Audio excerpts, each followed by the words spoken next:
Today I'm out here to answer the age-old question, Smitty Sled versus the Otter Sled.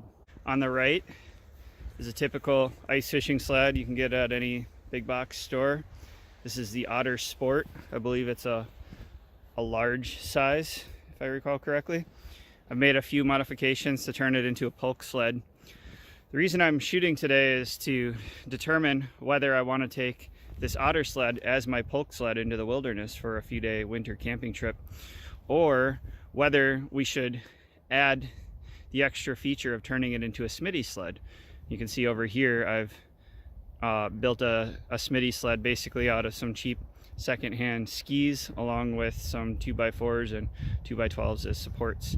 The Otter sled, well, it's nice and convenient, and it does have some ribbed bottoms, which you can kind of see here, which should help it to glide in the snow. But the deeper the snow, the more this acts like a snow plow.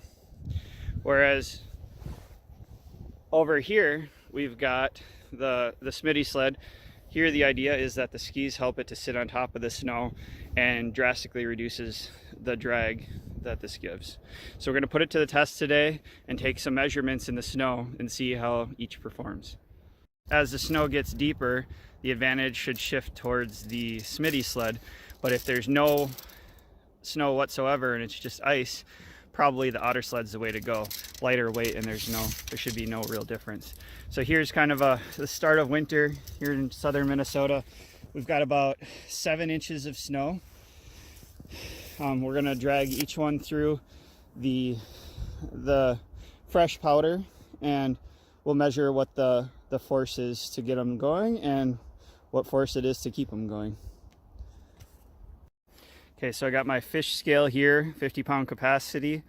We're gonna just drag the empty Otter sled through the snow, and we'll measure how much force it takes to start it, and then how much force it takes to keep it going. So here we go.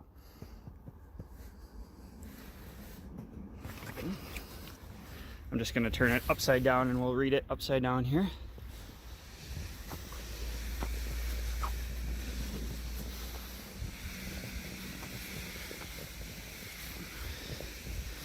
Okay, so it looks like it might have gone up to 15 or 20 to get it going, and then it was kind of holding somewhere between 10 and 15. For the purposes of the Smitty sled, I'm actually using the Otter sled on it just because it holds things nicely. I realize there's a lot of added weight that we could pare down if we redesign this a little differently. But just as a start, this is what we've got. I'm gonna hook onto the rope here, and we'll do the same measurement, see what that takes to get going and to keep going.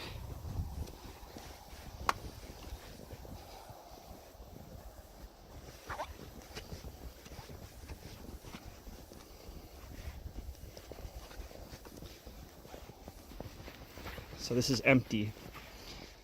All right. Looks like it took a little bit more force to get it going and to keep it going. Again, we'll take the measurements offline.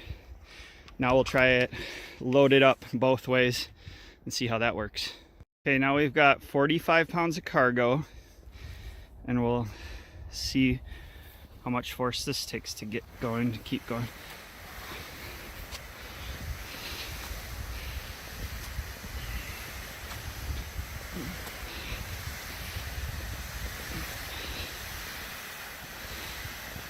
All right, looks like we were almost maxed that scale out, so I don't think we'll get much more on that one.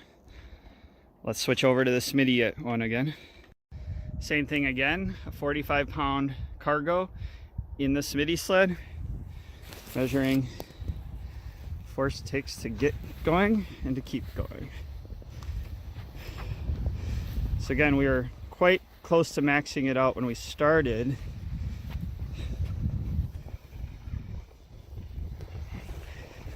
See, the skis are kind of getting up on top there a little bit.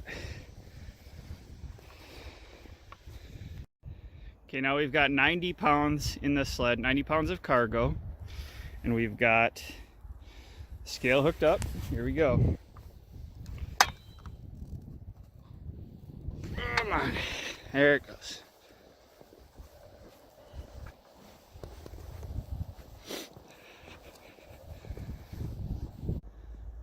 We're up to 125 pounds cargo.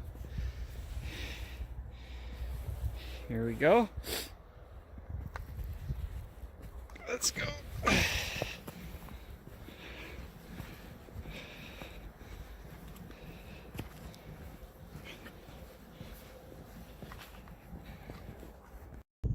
Okay, we're up to 150 pounds of cargo.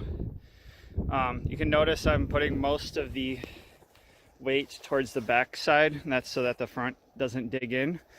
A potential modification I could make in the future would be to perhaps instead of tying the rope onto the struts there, I could tie them onto the front of the skis, and that way I get a little bit more upward pulling action to help keep the skis from digging in so much. But here we go. Let's measure it out and see what happens.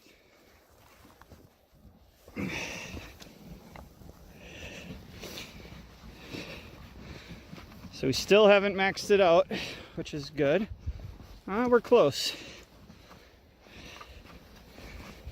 It's about the limit of this.